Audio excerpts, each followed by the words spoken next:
पुराण कहता है कि 4 प्रकार के पुत्र पाए जाते हैं, 4 प्रकार के।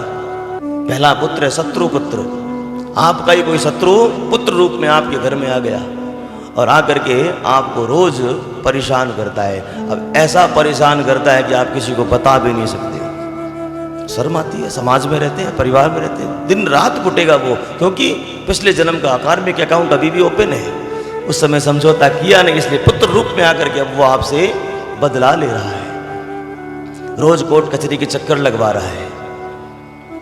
दूसरा प्रकार का पुत्र ऋणी पुत्र।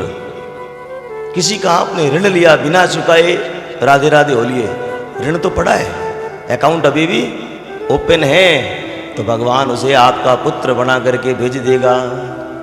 और ऐसा कोई रोग लेकर के पैदा होगा कि दिन रात वो जो पैसा बचा हुआ है ना, वो रोग में खत्म होगा आपका। जो होते ना बच्चे ऐसे पैदा हो जाते हैं जन्म से ही। ये क्या है? कोई ऋण लेने के लिए आपका पुत्र, कोई शत्रु आपका पुत्र बन करके आया है। एक और पुत्र होते हैं उदासीन,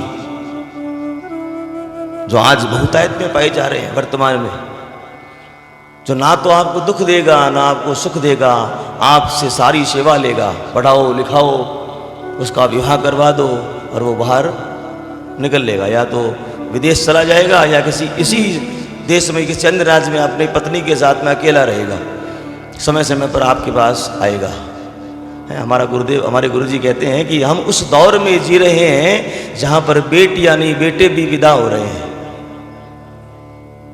उस दौर में जी रहे हैं हम। पढ़ाओ लिखाओ, जैसे ही नौकरी आई, अब क्या करें, बाहर ही जाना पड़ेगा, और स्वेच्छा से उस स्टेशन या एयरपोर्ट छोड़ करके आते हैं महाराज। जैसे समय समय पर बेटियां आती है, वे समय समय पर बेटे आते हैं। अभी कैसे बोले राखी है ना इसलिए आया हुआ है, अब दीपावली इसलिए आया हुआ है। बताओ, ये उदासीन पुत्र है, ना तो दुख दे रहे ना सुख दे रहे महाराज। एक और पुत्र होते हैं, वो है सेवक पुत्र, जो लगभग नदारद है वर्तमान में, जो सेवा करने के लिए आते हैं, दिन रात अपने माँ बाप की सेवा के लिए अपना सारा जीवन उसी में झोंक देते हैं महाराज।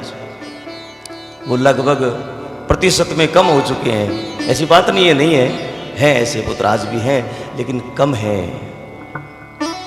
तो इसलिए किसी से झमेला अगर आपका है, कोई शत्रुता है, तो भैया उसे समझौता करके खत्म कर लो, नहीं तो फिर अगले जन्म में कोई ना कोई निकटतम संबंधी बन करके आपके पास आएगा।